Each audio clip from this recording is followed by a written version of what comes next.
আসসালামু আলাইকুম। ইংরেজিতে কথা বলতে চাই, ইংরেজিতে কথা বলা শিখতে চাই। আমাদের যে বাংলায় যে সংখ্যাগুলো আছে, সেই বাংলা সংখ্যাগুলোকে আমরা ইংরেজিতে কিভাবে বলতে পারি বা আমরা কিভাবে বলে থাকি সেগুলো নিয়ে কথা বলবো। তবে আজকে আমি 11 থেকে 20 পর্যন্ত যে আমাদের বাংলা সংখ্যাগুলো আছে, এই সংখ্যাগুলোকে ইংরেজিতে আমরা কিভাবে বলবো সেটা নিয়ে আমি প্র্যাকটিস করব। চলুন আমরা একসাথে প্র্যাকটিস করি। প্রথম যে সংখ্যাটি আজকে আছে সেটা হলো 11। 11কে আমরা আসলে ইংরেজিতে কি বলে থাকি? 11কে আমরা বলে থাকি কি 11, 11, 11।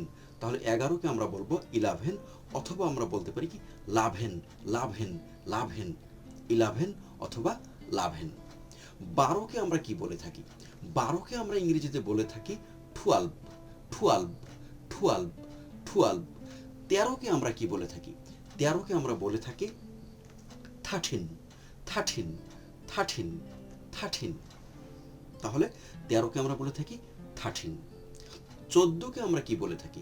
14কে আমরা বলে থাকি 14, 14, 14, 14।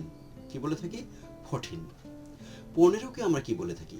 15কে আমরা বলে থাকি 15, 15, 15, 15, 15।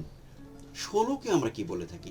16কে আমরা বলে থাকি 16, 16, 16, 16, 16। 17কে আমরা কি বলে থাকি?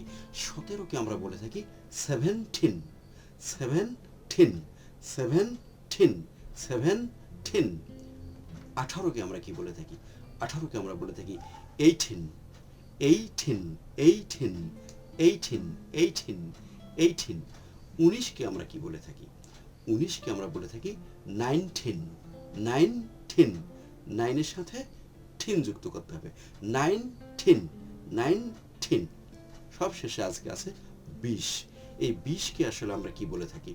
20কে আমরা ইংরেজিতে বলে থাকি 20, 20, 20, অথবা আমরা বলে থাকি 20, 20, 20, 20 অথবা 20। দুটোর যে কোনো একটা আমরা বলতে পারবো। তাহলে আবার আরেকবার আমরা একটু প্র্যাকটিস করি। 11, 11 অথবা লাভেন। 12, 12, 13, 13, 14, 14, 15, 15, 16, 16, 17, 17, 18, 18, 19, 19, 20 অথবা 20, 20 অথবা আমরা বলতে পারি 20। আজ এ পর্যন্তই। সবাইকে ধন্যবাদ।